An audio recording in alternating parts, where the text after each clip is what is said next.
Hello my dear students, again very welcome to our online पाठशाला। हम बात कर रहे हैं बेसिक मैथमेटिक्स।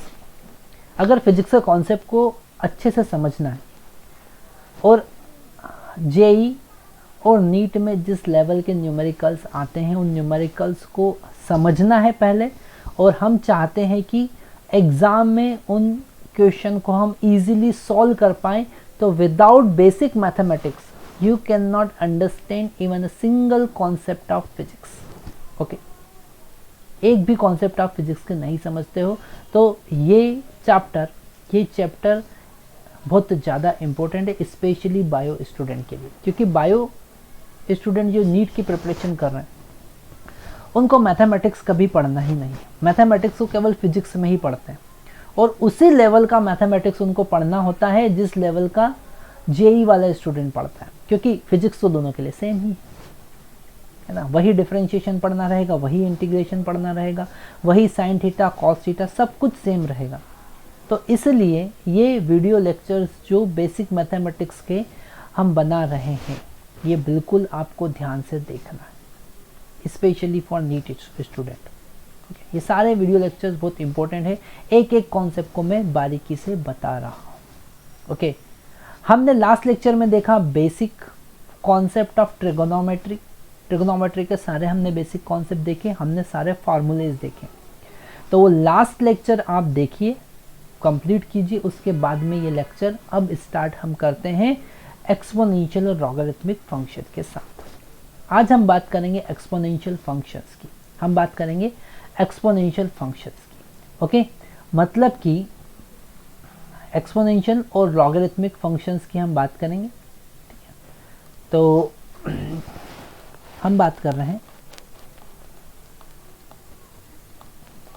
एक्सपोनेंशियल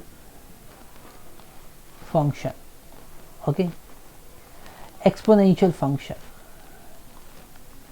जैसे अगर आपने लिखा y is equal to e raise to power x, e एक कांस्टेंट है जिसका वैल्यू होता है 2.73 और बहुत आगे तक जाता है।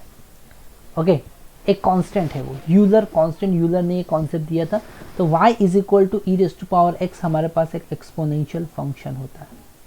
ओके, अगर इस y is equal to e raise to power x को हम प्लॉट करें तो इसका ग्राफ कैसा मिलेगा, इसका ग्राफ कैसा मिलेगा, x इक्वल टू 0 पर इसका वैल्यू कितना होगा, इसका वैल्यू होगा 1, और जैसे x का वैल्यू इंक्रीज करेंगे 1 से इसका वैल्यू बढ़ेगा, तो एक्सपोनेंशियली इंक्रीमेंट हमको ग्राफ मिलता है, ऐसा एक्सपोनेंशियली इंक्रीमेंट, क्योंकि x इक्वल टू 1 पर, x इक्वल टू 1 पर हमको e मिलेगा, x इक्वल टू 2 पर हमको e स्क्वायर मिलेगा, x इक्वल टू 3 पर हमको e क्यूब मिलेगा। तो ये वैल्यू इंक्रीज होना है। अगर इन सारे पॉइंट्स को हम कनेक्ट करते हैं, for positive value of x में बता रहा हूँ, y को हम प्लॉट कर रहे हैं विथ रिस्पेक्ट टू x, और नेगेटिव वैल्यू के लिए x की वैल्यू नेगेटिव, जैसे x इक्वल टू -1, तो हमको ऐसा एक्सपोनेंशियली डिक्रीजिंग ग्राफ मिलता है, ऐसा एक्सपोनेंशियली डिक्रीजिंग ग्राफ मिलता है। ओके, तो यहाँ पर e रेस टू पावर -1 हो जाएगा, -2 के लिए e रेस टू पावर -2 होगा, तो 1 से छोटी वैल्यू आई है। तो इस तरीके से हमको एक एक्सपोनेंशियल ग्राफ मिलता है, एक्सपोनेंशियल कर्व मिलता है। ठीक है, इसे हम एक्सपोनेंशियल फंक्शन कहते हैं, बहुत इंपॉर्टेंट फंक्शन है। ठीक है, मैक्सिमम केसेस में हम इसका यूज़ करते हैं। अगर यहाँ पर x के कोफिशिएंट को हम चेंज कर देते हैं, यहाँ पर अभी x का कोफिशिएंट 1 है, अगर हम प्लॉट करें e raise to power ax, e raise to power ax, ठीक है, तो a का वैल्यू अगर हम चेंज करते हैं तो ग्राफ में क्या चेंजेस आता है वो हमको देखना है, ग्राफ में क्या चेंजेस आता है वो हमको देखना है। ये कॉन्सेप्ट अगर आपको समझ में आता है तो आप जेई और नीट के न्यूमेरिकल अच्छे से समझ भी पाएंगे। 2020 में ही इसी कॉन्सेप्ट पे बेस्ड एक क्वेश्चन आया था, केवल e raise to power a x में a का वैल्यू चेंज किया था और दो ग्राफ को हमको कंपेयर करना था। तो यहाँ पर एक वैल्यू हम a1 पुट करते हैं और एक वैल्यू a2 पुट करते हैं, जहाँ पर a1 का वैल्यू a2 से ज़्यादा है। तो अगर A1 के लिए हम ग्राफ प्लॉट करेंगे तो हमको इंक्रीमेंट ज़्यादा मिलेगा, इंक्रीमेंट ज़्यादा मिलेगा। अब थोड़ा सा हमको कंपेयर करना पड़ेगा दोनों ग्राफ को। ओके, ये वाला ग्राफ अगर हमने A1 के लिए प्लॉट किया है, ओके, A1 के लिए प्लॉट किया है जिसमें e⁻ax में A1 का वैल्यू A2 से ज़्यादा है, और अगर हम A2 के लिए प्लॉट करते हैं तो जो इंक्रीमेंट है, ग्राफ तो वैसे ही मिलेगा, इंक्रीमेंट जो मिलेगा हमको कम मिलेगा। कुछ इस तरीके से हमको ग्राफ मिलेगा। ओके, दोनों कॉन्सेप्ट को हमको ध्यान से समझना है। कंपेयर अगर हम करें तो किस तरीके से कंपेयर कर सकते हैं। ओके, A2 का जो इंक्रीमेंट है वो A1 के इंक्रीमेंट से कम रहेगा। तो क्या चेंजेस आ रहे हैं वो हमको देखना। अगर हम यहाँ पर टेंजेंट्स ड्रॉ करते हैं तो टेंजेंट्स में A1 का स्लोप ज़्यादा रहेगा, A2 का स्लोप कम रहेगा। सिंपल सा कॉन्सेप्ट हम समझ सकते हैं। ठीक है, तो ये हमने देखा एक्सपोनेंशियल फंक्शन। नेक्स्ट हम बात कर रहे हैं logarithmic function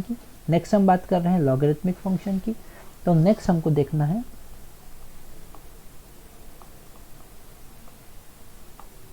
logarithmic function.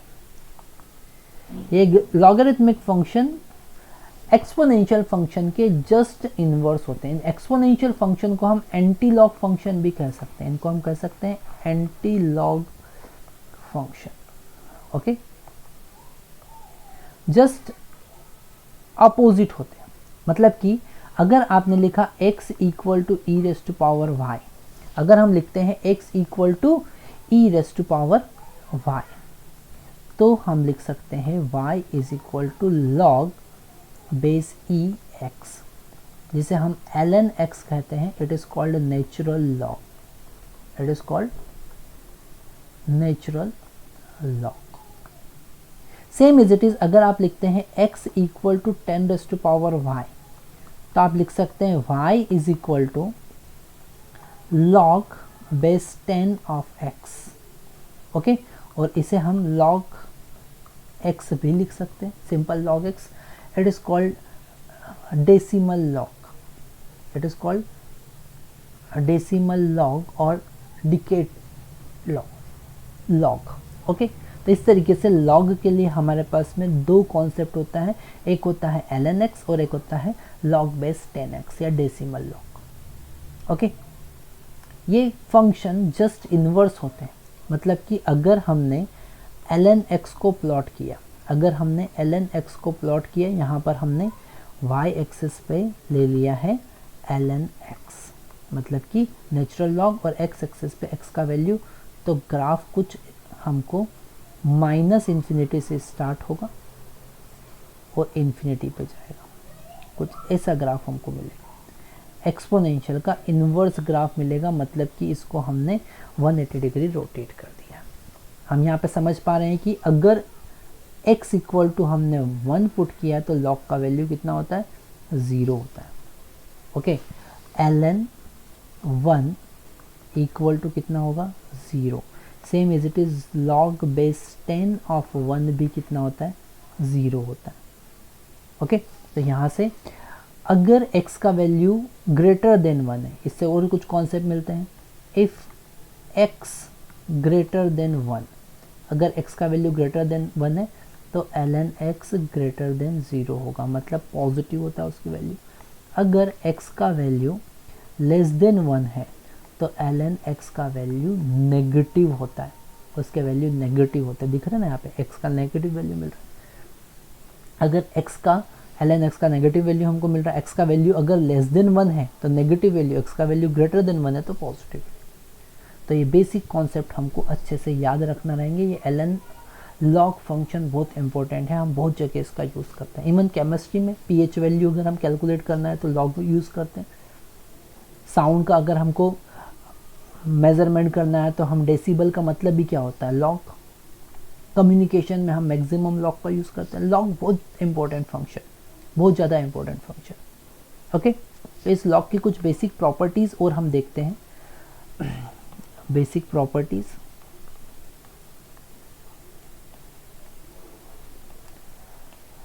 Properties अगर हम लॉग की देखें तो फर्स्ट प्रॉपर्टी है log a इंटू बी को हम लिख सकते हैं log a plus log b।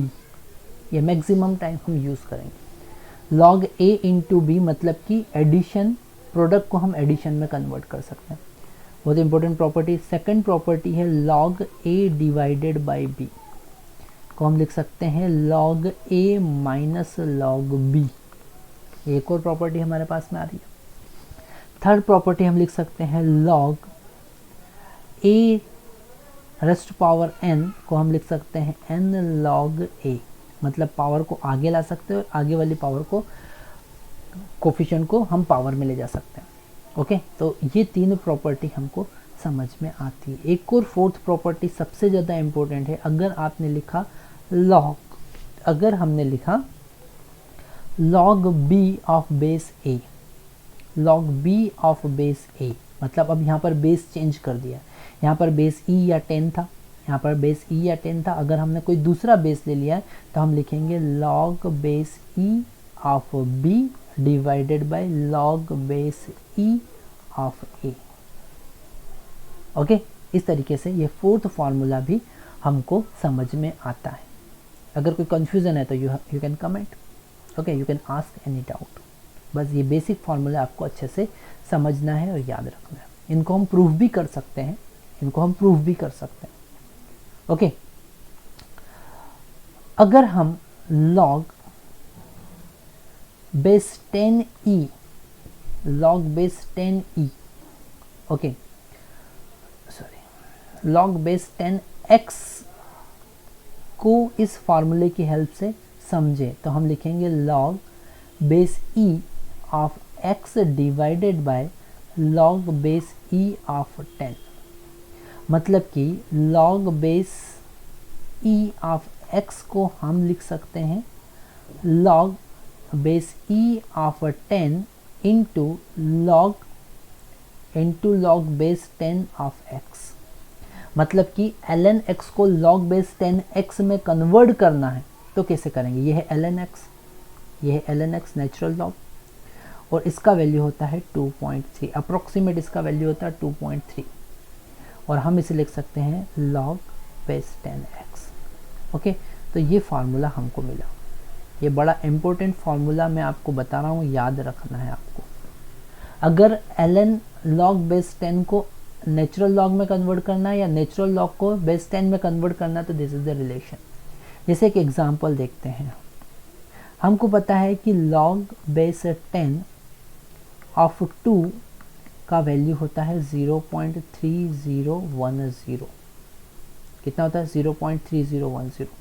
अगर हम ln 2 का वैल्यू निकालना चाहें तो हम यहाँ मल्टीप्लाई कर देंगे। ln 2 का वैल्यू 2.3 इंटू 0.3010। जब इसे हम कैलकुलेट करते हैं तो हमको मिलता है 0.693।